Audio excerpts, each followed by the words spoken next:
नमस्कार। जैसा कि आप लोग जानते हैं कि मैं गलत के ख़िलाफ़ आवाज़ उठाती हूँ, तो जी हाँ, आज आप लोग को पता चल जाएगा। इससे पहले भी मैंने कुछ वीडियो डाले हैं जिसमें मैंने लड़कियों की बात की है। आज फिर मैं एक बहन और उसकी बेटी की बात करूँगी।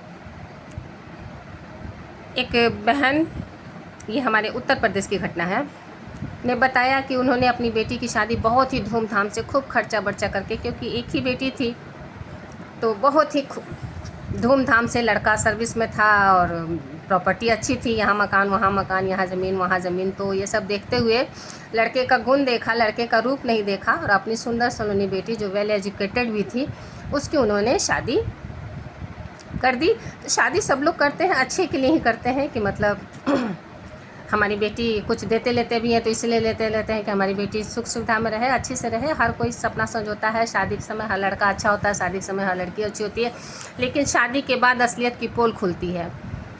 तो उस लड़की को वहाँ जो मिलना चाहिए था वो नहीं मिला।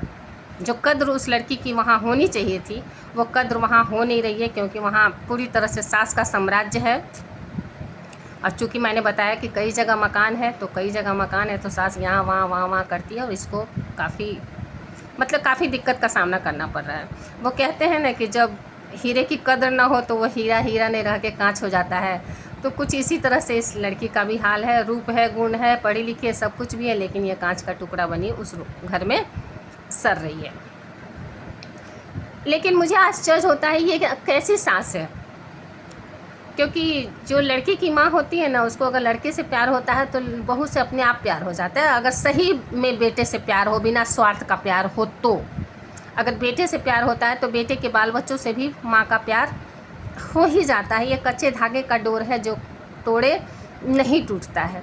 लेकिन ये कैसी माँ है जो अपने बेटे से, हो सकता है उसके नौकरी, उसके पैसे से प्यार करती हो, बहू से उसको ज़रा सा भी लगाव नहीं है।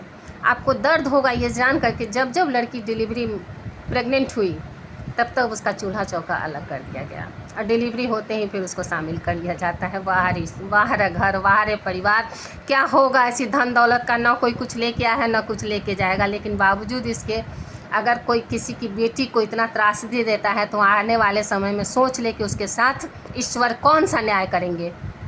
क्योंकि जब किसी की बेटी को हम घर बना के लाते हैं, अपने घर में बहू बनाकर, तो वो बहू नहीं रहती, वो बेटी होती है, साक्षात लक्ष्मी होती है।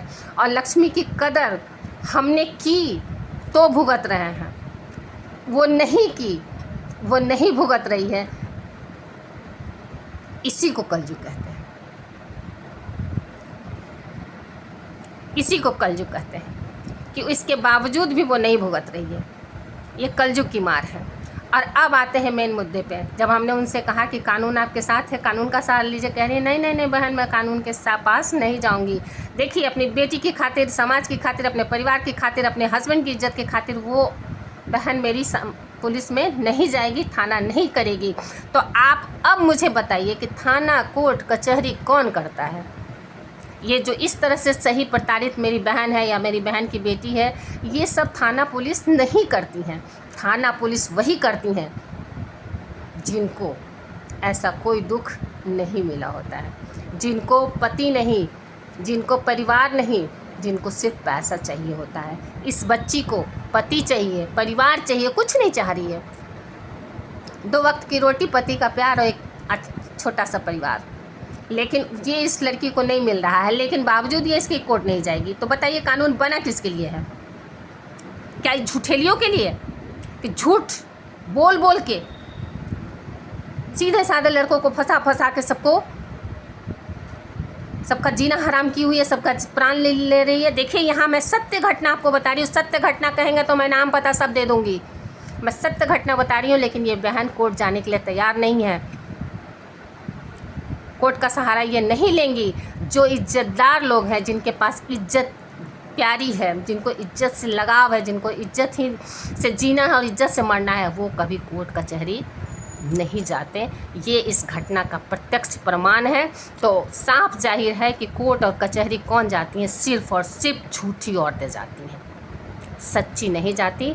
मैं कहूँगी कि मेरी बहन की बेटी आज तो पिस रही है, जवानी बर्बाद कर रही है, लेकिन आने वाला वक्त उसी का होगा और ईश्वर उसके साथ न्याय करे, उसको उसका दाम्पत्य जीवन सुखमय बना दे। इसी शुभकामनाओं के साथ मैं अपनी बात को ख़त्म करती हूँ।